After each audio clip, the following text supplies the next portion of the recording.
کہیں بھیا 10 کلو کی گٹھی 9.5 کلو رکھی مرچ یہ جس طرح سے پورا پیا ہر چیز میں ملاوٹ پھر سلا کیا ملے گا کل قیامت کا دن بھول گیا ہے جس میں تیری کوشش ہوگی کہ میں حضور کے جھنڈے تلے چلا جاؤں لیکن سرکار تجھے دور سے ہی دے کے کہنے چلا جا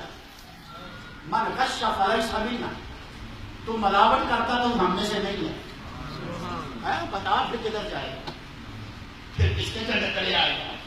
پھر کس کی شفاعت کو آواز دے گا پھر کس کی رحمت کو آواز دے گا اگر حضور نے تجھے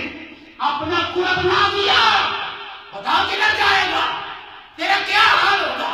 جب رحمت للعالمین کی رحمت پر اتنا یقین ہے کہ حضور بخشش فرمائیں گے تو اسی رحمت للعالمین نے یہ بھی تو فرمایا ہوا ہے ملاوٹ کرنے والا ہم میں سے نہیں پتا کدھر جائے گا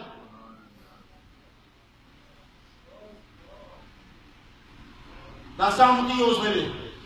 کی حالت ہو سی گئی جدو سرکار نے دوارا آخیا ہے نہیں ان تو میری عمل کا وقت ہے آج یہ باتیں کل بھی لگتی ہیں جہاں سے مال آ رہا ہو ہوش و دل سے انسان غافل ہو جاتا ہے کہتے آنے دو ہر کوئی امیر بننے کے چکر میں ہے وہ سرکار مدینہ سے بن کر بھی کوئی امیر ہے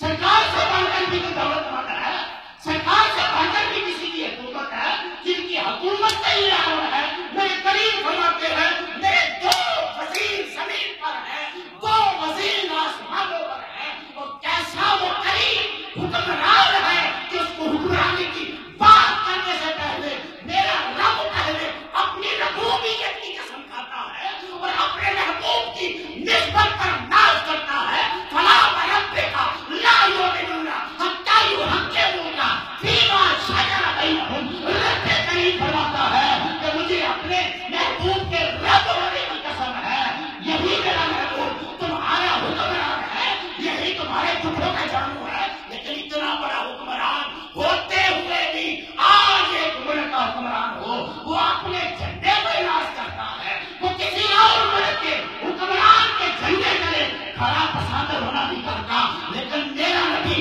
کیسا حکمران ہے کہیے نا سبحان اللہ جھنڈا محمد مصطفیٰ کا ہے نیچے آدم کھڑے ہیں نوح کھڑے ہیں ابراہیم کھڑے ہیں اسحاق کھڑے ہیں یعقوب کھڑے ہیں جناب موسیٰ کھڑے ہیں جناب عیسیٰ کھڑے ہیں اور کتنا بڑا میرا نبی حکمران ہے کہہ رہا بلا فخری مجھے اس پر فخر نہیں ہے کہ نبی اور نبیوں کی